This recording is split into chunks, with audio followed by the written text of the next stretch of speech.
Olá, seja bem-vindo ao painel Univale. Olha que boa notícia para a economia da região. O Porto de Itajaí fechou janeiro com 133% de aumento aí, da movimentação de cargas no terminal portuário. Esse é o coração econômico de Itajaí, também da região, que gera vários empregos e é responsável por pelo menos 60% de toda a movimentação econômica aqui do município. Sobre esse assunto eu vou conversar aqui com o engenheiro Marcelo Salles, que é o superintendente do Porto de Itajaí. Seja bem-vindo aqui. Obrigado pelo convite. A correria é muito grande, né, para colocar esse porto aí no rumo certo, no eixo, né? Mas o que se deu a esse aumento, 133% agora em janeiro, comparado ao mesmo período do ano passado, em janeiro de 2018? Olha, eu acho que é um conjunto de ações, né? Pela autoridade portuária, nós tivemos a possibilidade no ano passado de firmarmos contratos de dragagem de 5 anos com a empresa Vanor, que inclusive já fez um trabalho maravilhoso e que vai manter a segurança e o calado, mesmo com as grandes cheias. Então, aqueles problemas que a gente corria em outrora de uma grande cheia ficar num período sem efetivamente as profundidades necessárias, agora, com esse novo contrato, que tem esse gatilho, quando houver esse assoreamento, dará essa condição.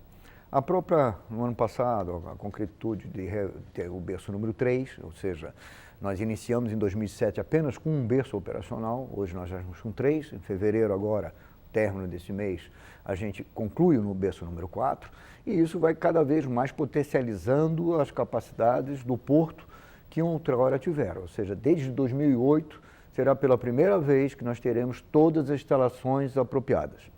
Associado a isso, um belo trabalho da mão de obra avulsa, que vem dando condições ao operador portuário de Itajaí, EPM Ternos, condições de ter preços de competitividade.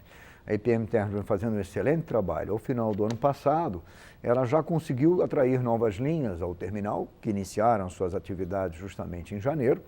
Em março, se Deus quiser, teremos novas, né? E também em março teremos a primeira atracação, de novo, de navios de carga geral. Então, assim, a prospecção para o próximo desse ano é muito boa.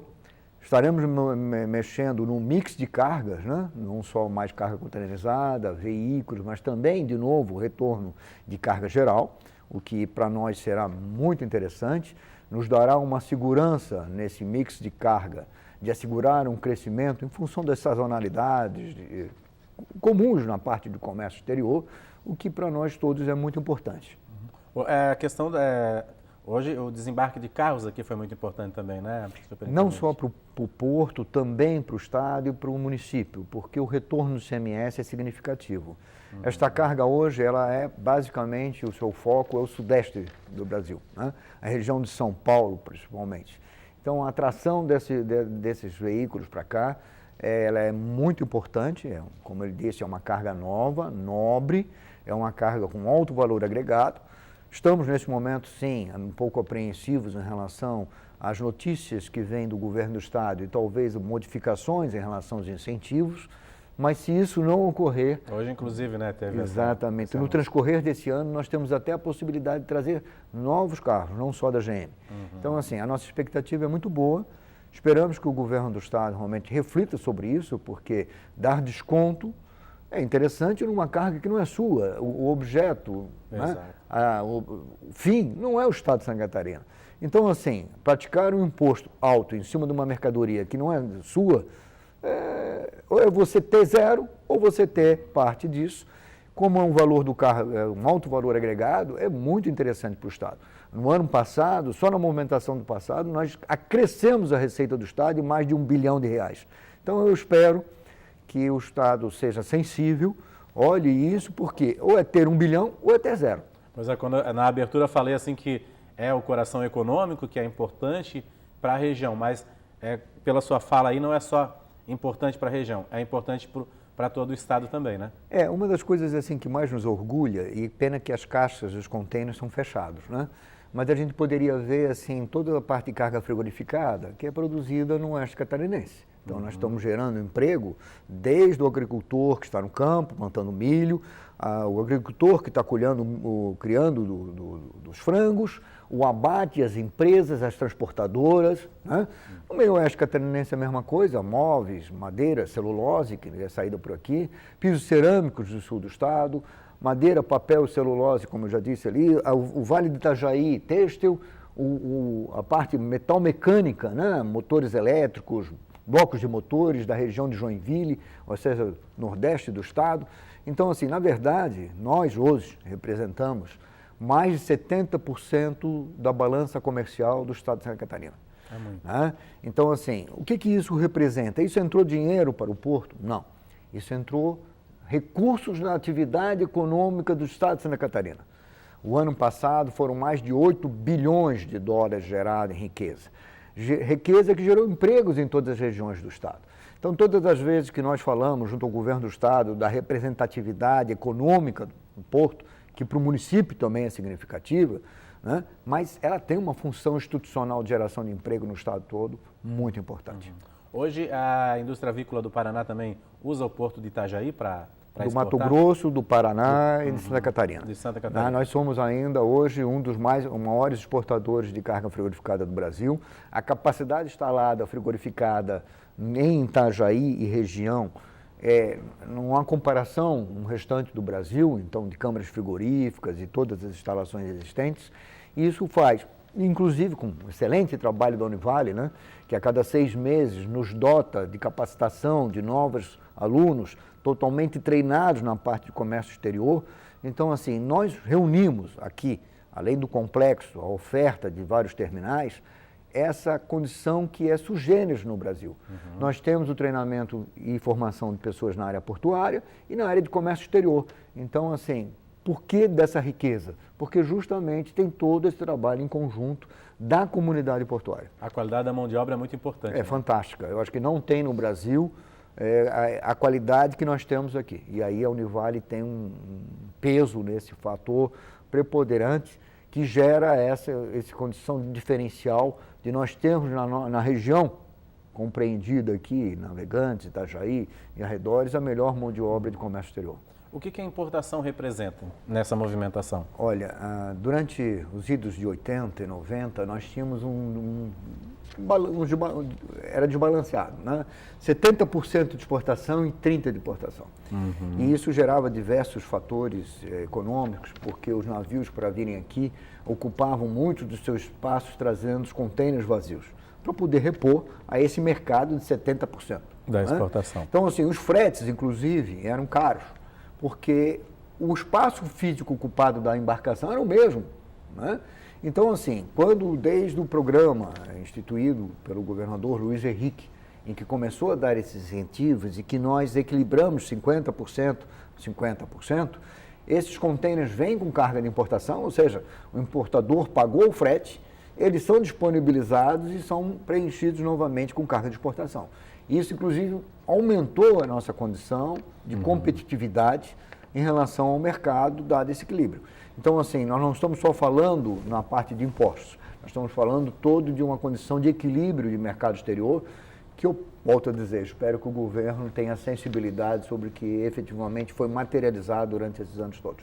O que os terminais portuários representam aqui para o complexo? Por exemplo, há terminais a montante do rio, né, Itajaí Sul. Nós temos hoje, eu acho que a maior condição, maior quantidade de terminais de tupes, né? Nós temos Brascarne, Barra do Rio, Trocadeiro, Poli, Teporte e Portonave. São 6 terminais, são 6 tupes, né? A Portonave, como nós, trabalha muito no segmento de carga containerizada.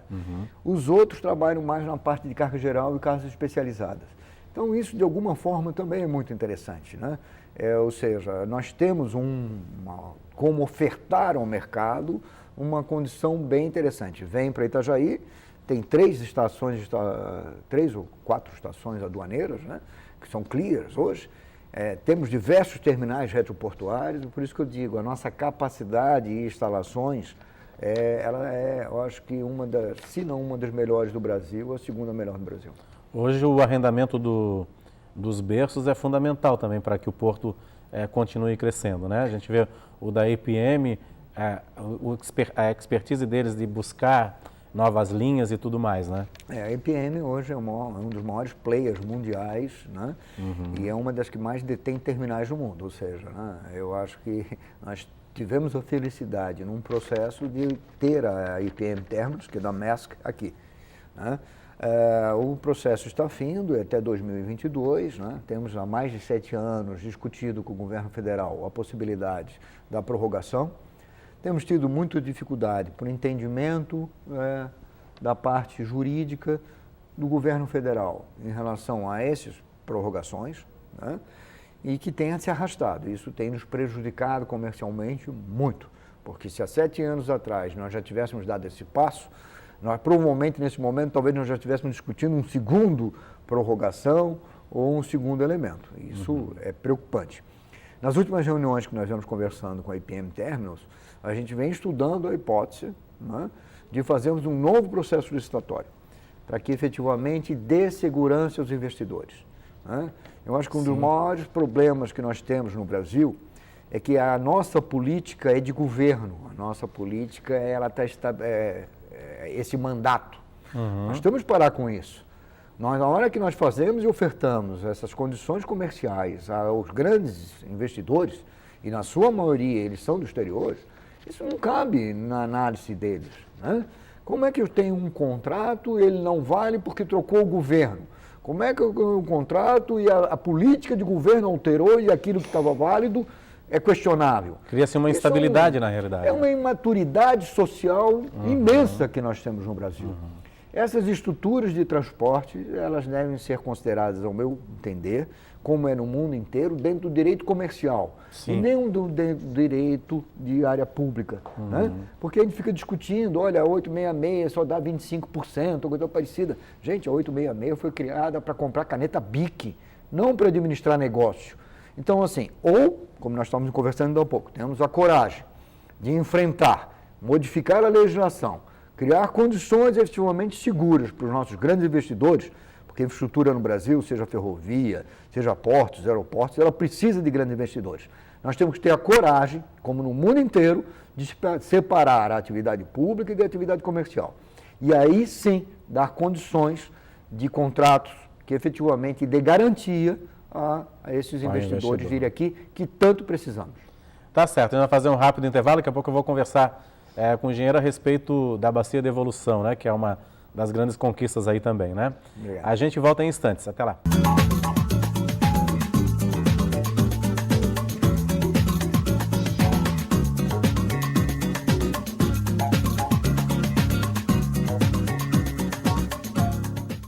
Olá, estamos de volta com o painel Univale, como você já viu no primeiro bloco, e para você que sintonizou a TV Univale agora, eu converso aqui no estúdio com o engenheiro Marcelo Salles, que é o superintendente do Porto de Itajaí, o porto que alcançou aí um aumento na produção de 133%, agora no mês de janeiro, comparado ao janeiro do ano passado.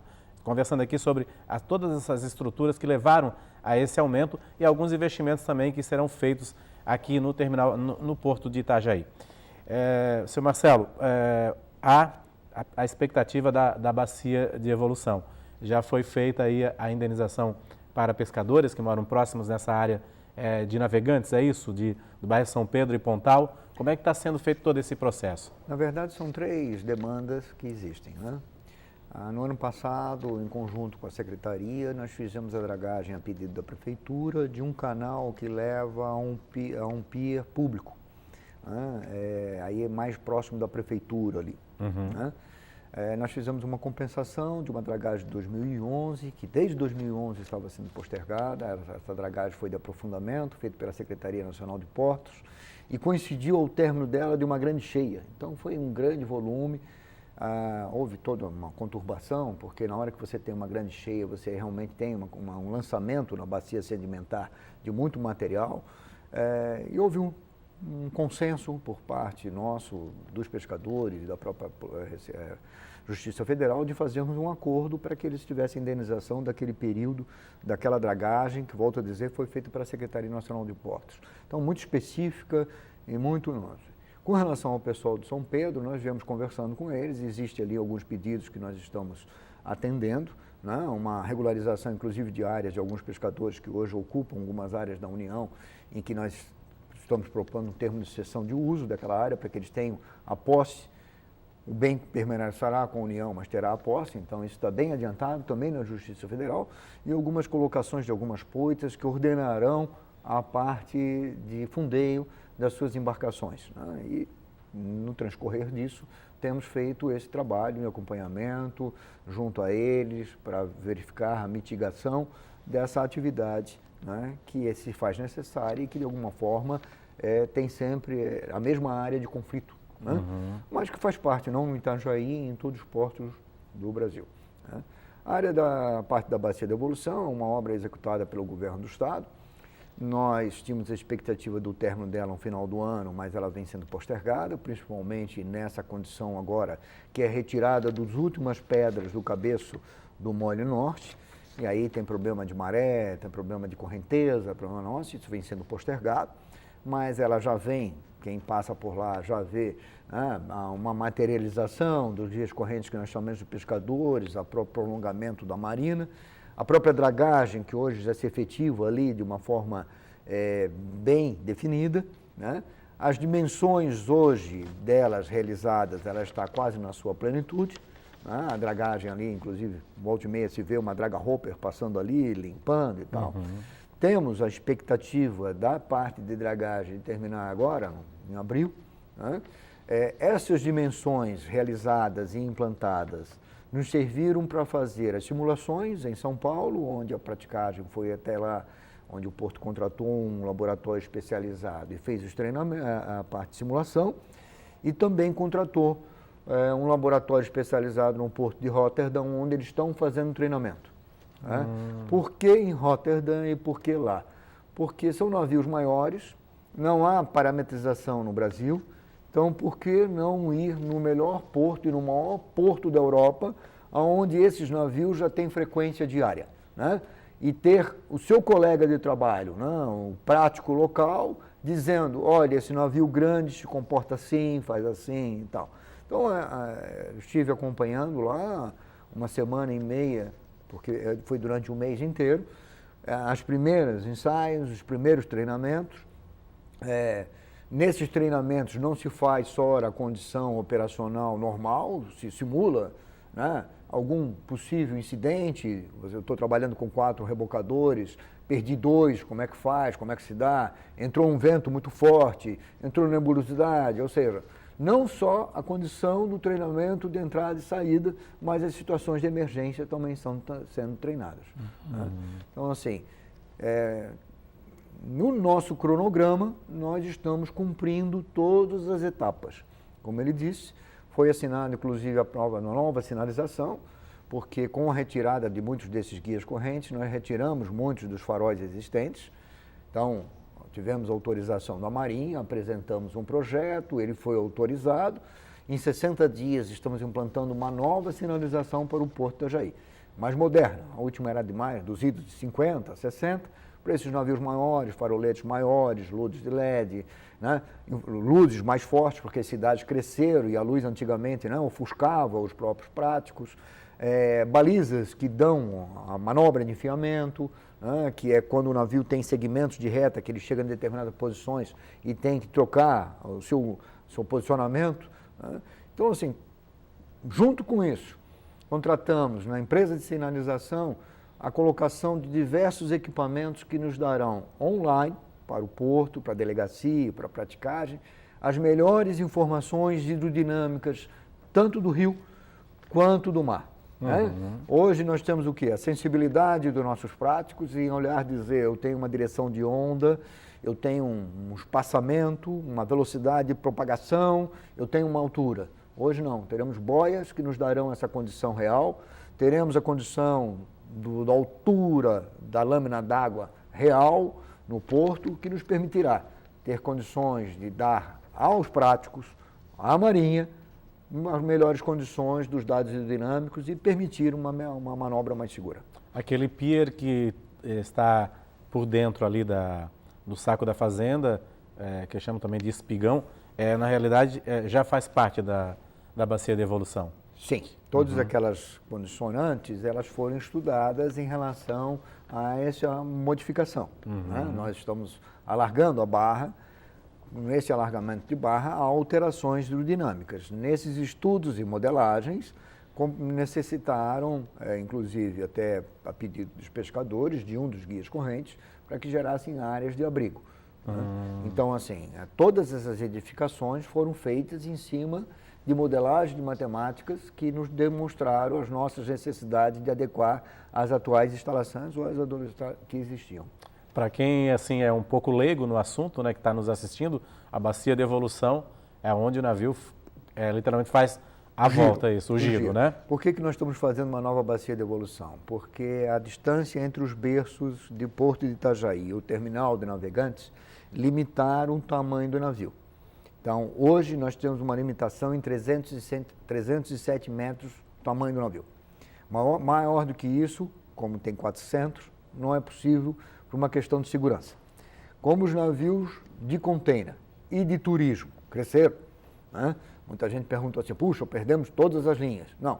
Por que eles estão retornando a partir da próxima temporada? Porque os navios de turismo hoje têm 330 metros. Eles não entravam, não giravam mais em Itajaí. Com a nova bacia de evolução, nós já temos a previsão de chegada de novos navios com linhas regulares de embarque e desembarque para a próxima temporada, da mesma forma que vamos atender os navios full container até 350 metros.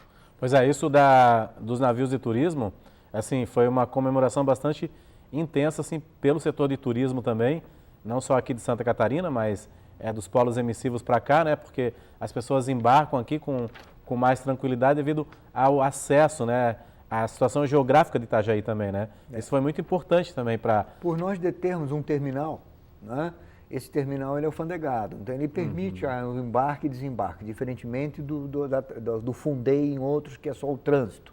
Né?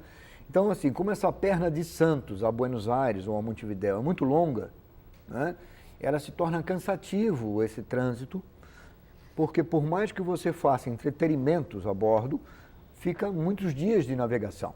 Então, assim, essa possibilidade de ter Itajaí, e principalmente a possibilidade dessa condicionante que nós temos de um aeroporto a menos de 5 quilômetros. Né? Essa conjugação de ter um terminal que permita o embarque potencializa em muito essa divisão do trânsito e além de toda essa região do sul ser atendida por aqui. Porque hoje nós temos que ir a São Paulo, depois pegar um ônibus até Santos ou vice-versa, o que é cansativo. Nossa. E aqui não. Como ele disse, a menos de 5 quilômetros atravessa, né, a balsa e tem-se um terminal que permite isso. Então, isso está sendo muito bem visto por todas as linhas de cruzeiros e nós temos certeza que isso voltará a potencializar em muito o porto, não só na parte comercial, como eu disse, né, que nós ficaríamos fora da atividade, como também na parte de cruzeiros. O porto tem algum trabalho referente, fora da área portuária, mas referente também à movimentação para a duplicação da BR-470, que é uma das principais vias de escoamento dos produtos para cá, para o Porto de Itajaí? Nós temos sim, a gente trabalha, participamos de 2 fóruns da federação, da Fiesc. Né? Nós utilizamos esse fórum porque aí ele tem muito mais peso. Né? Nós somos uma das entidades signatárias sempre de todos os documentos que saem disso junto aos nossos parlamentares ou junto ao governo federal. Participamos ativamente todas as vezes que se vai a Brasília fazer uma reivindicação, de maneira que isso seja sensibilizado e que efetivamente aconteça. Né? Então, assim, fazemos parte de um conjunto que pressiona a quem de direito da efetivação disso. Porque realmente às vezes... É o nosso ganho de mercado. Exatamente, prejudica os negócios também, né? Com certeza. Porque às vezes desvia para outro porto por causa da 470, né? Sim. Então isso é complicado, né? Muito complicado, é um dos gargalos operacionais que nós temos em Santa Catarina, né? E a gente efetivamente, como ele disse, a gente participa dessa comissão de planejamento, né, que tenta achar as alternativas e também dessa comissão que efetivamente pressiona o governo, seja institucionalmente, seja através de demandas que a gente faz em relação a essa parte. Tá certo, queria agradecer muito a sua presença aqui, parabéns aí pelo trabalho, né, toda uma equipe aí envolvida, né, para que realmente o porto seja cada vez mais, consiga cada vez mais operações aí dessa natureza, como foi agora o resultado de janeiro de 2019, né? Obrigado pela sua presença. Eu que agradeço a atenção e quero dizer mais uma coisa, assim, eu quero agradecer a todos, tá? Porque assim, o fruto do trabalho que nós estamos realizando ali só está sendo possível por causa do apoio que nós temos recebido. E nós temos recebido o apoio das pessoas. Quando as pessoas se imbuem do ideal e elas apoiam isso, é possível acontecer.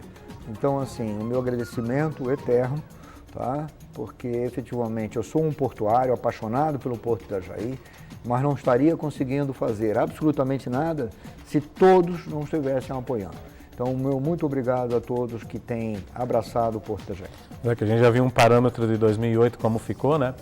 E pessoas que ganhavam um salário razoavelmente bem estavam trabalhando aí em subempregos porque não tinha, o porto estava todo quebrado por causa da enchente, né? Então, para ver a importância do porto para a cidade, para a região, né, senhor Marcelo? Eu conversei com o secretário da Fazenda, em 2017 o município estava com uma arrecadação de 700 milhões. Né? Nós estávamos um porto com uma movimentação ainda muito aquém, muito nossa. Ano passado fechou em 1 bilhão e 200 milhões. Né? Então, assim, é muito importante porque não só gera emprego, como gera riqueza para a nossa cidade. Essa receita se gera em novas escolas, em saúde, em segurança, que é tudo aquilo que nós tanto pleiteamos, né, como cidadãos dessa cidade. Ok, muito obrigado pela sua presença. Agradeço, muito obrigado. O Painel Univale fica por aqui, nós voltamos no próximo programa. Até lá.